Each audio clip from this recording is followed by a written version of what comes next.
जय हिंद, जय भारत। इस समय देश में एक शब्द खूब चर्चा में बना हुआ है। शब्द है संविधान अर्थात कॉन्स्टिट्यूशन। राहुल गांधी जहां भी जा रहे हैं एक किताब साथ में लेकर जाते हैं। किताब को दिखाकर लोगों से कहते हैं, ये देखिए, ये है आपका संविधान।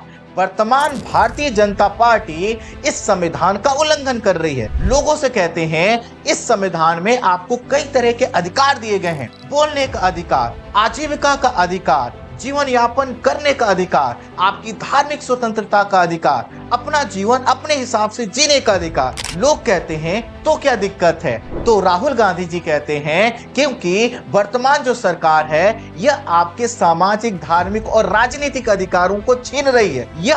यह नहीं चाहती है कि अल्पसंख्यक यहाँ पर रहें। यह नहीं चाहती है कि रिजर्वेशन बचा रहे। जनता कुछ मात्रा में इस बात को समझ पाती है और कुछ मात्रा में बिल्कुल भी समझ नहीं पाती। जब बीजेपी से पूछा जाता है कि राहुल गांधी जो कह रहे हैं वो ठीक है कि नहीं, तो बीजेपी कहती है हम संविधान को मानने वाले लोग हैं। हम ही लोगों ने संविधान के तहत ही व्यवस्था को आगे बढ़ाया है। ये कांग्रेस जो है ये तो हमेशा से संविधान का विरोधी रही है। इसी ने तो इमरजेंसी लगाया था, इसी ने तो अधिकारों का गला घोटा था। याद कीजिए 1975 का समय, जब आप विपक्षी दल के नेताओं को सुनते हैं, वह कहते हैं कि जो बीजेपी है ये संविधान विरोधी है, ये मुस्लिमों का हित नहीं चाहती, ये महिलाओं को आगे नहीं बढ़ने देना चाहती है। तरह तरह के आरोप लगाए जाते हैं। जनता फिर से कंफ्यूज है कि आखिर कौन सही है कौन गलत। इसी चीज को लेकर मैं मुखर्जी नगर में गया और वहां पर कुछ ठेला वाले थे जो सब्जी वाले थे। मैंने उनसे पूछा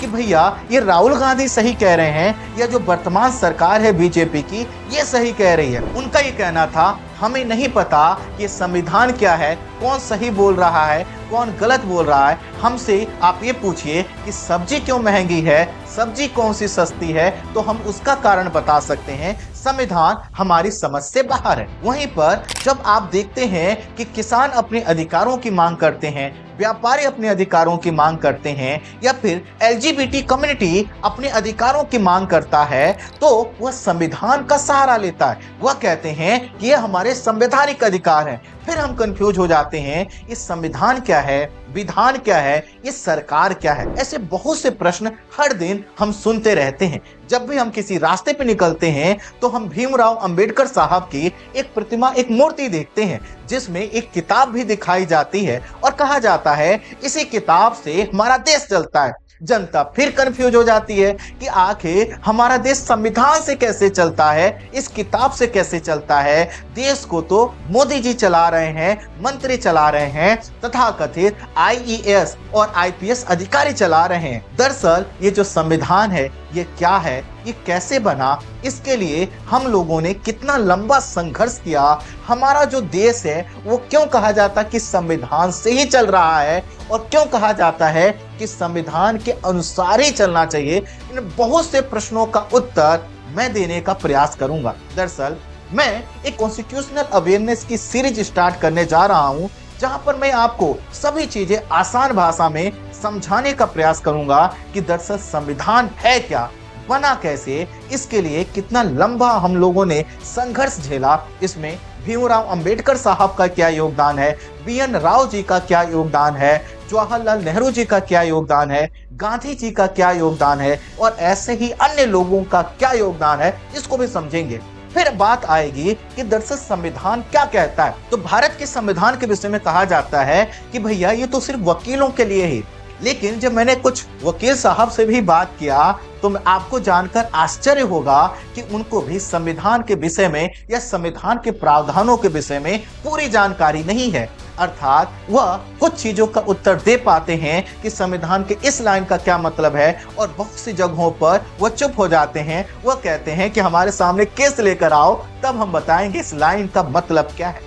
इसका मतलब ये है कि है तो बहुत जरूरी चीज, लेकिन इसकी जानकारी हमारे पास नहीं है। तो मैंने सोचा, चूंकि जब मैं राष्ट्र निर्माण की प्रक्रिया पर बात कर रहा हूं, तो क्यों ना मैं आपको संवैधानिक जानकारी की एक सीरीज के माध्यम से कुछ जानकारी आप तक पहुंचा दूं, जो आपके भारतीय होने के नाते, आपके नागरिक होने के नाते इतने महत्वपूर्ण है कि अगर आप इन अधिकारों के, इन संवैधानिक प्रावधानों को नहीं समझ पाते हैं तो समझ लीजिएगा कि आपने अपना जीवन लगभग बर्बाद किया हुआ है। दरअसल जब आप संविधान को समझ जाते हैं तो न सिर्फ आप यह डिसाइड करते हैं कि आपके ऊपर कौन शासन करेगा, बल्कि यह डिसाइड करते हैं कि कैसे शासन करेगा।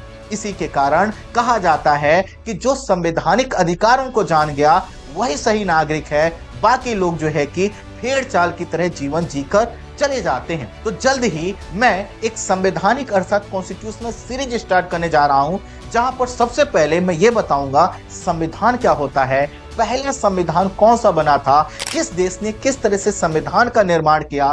फिर हम बात करेंगे भारत के संविधान के विषय में कि किस तरह से हम लोगों ने संवैधानिक मांग की, किस तरह से संविधान सभा का गठन हुआ। हमारी संविधान सभा जब संविधान का निर्माण कर रही थी तो किस प्रकार के डिबेट हुए, वहां पर जवाहरलाल नेहरू की क्या भूमिका थी, वहां पर भीमराव अंबेडकर साहब की क्या भूमिका थी, अन्य नेताओं की क्या भूमिका थी, सब पर बात करेंगे। फिर आएगा प्रश्न कि संविधान में कहां पर क्या लिखा है और क्या उसी के हिसाब से हमारा देश 1947 से अभी तक चल रहा है, और अगर चल रहा है तो फिर संवैधानिक उल्लंघनों की बात कहां से निकल कर आती है, कौन कौन से अधिकार हैं, किस तरह से हमें अपने अधिकारों का उपयोग करना चाहिए। फिर यह प्रश्न आएगा कि अगर हमारा देश संविधान के हिसाब से ही चल रहा है तो फिर क्यों बार बार यह कहा जाता है कि संविधान का उल्लंघन हुआ है, इस सरकार के विषय में हो या वह उस सरकार के विषय में हो। बहुत से ऐसे ही प्रश्नों का उत्तर मैं देने का प्रयास करूंगा। तो इस सीरीज में आप सबका इंतजार है, जल्दी सीरीज स्टार्ट होने जा रही है। अगर आप राष्ट्र निर्माण की इस प्रक्रिया में मेरा साथ देना चाहते हैं तो इस वीडियो को अधिक से अधिक लोगों को शेयर कीजिएगा, ताकि इस सीरीज की पहली वीडियो से ही वो अपने संवैधानिक समझ को एक डायरेक्शन दे सकें। देखिएगा, देश बदलेगा, समाज बदलेगा, राष्ट्र बदलेगा, क्योंकि हम इस प्रक्रिया को जारी रखेंगे। मैं हूं सुनील वर्मा, आप जुड़े हुए थे सुनील वर्मा संवाद पर। जय हिंद, जय भारत।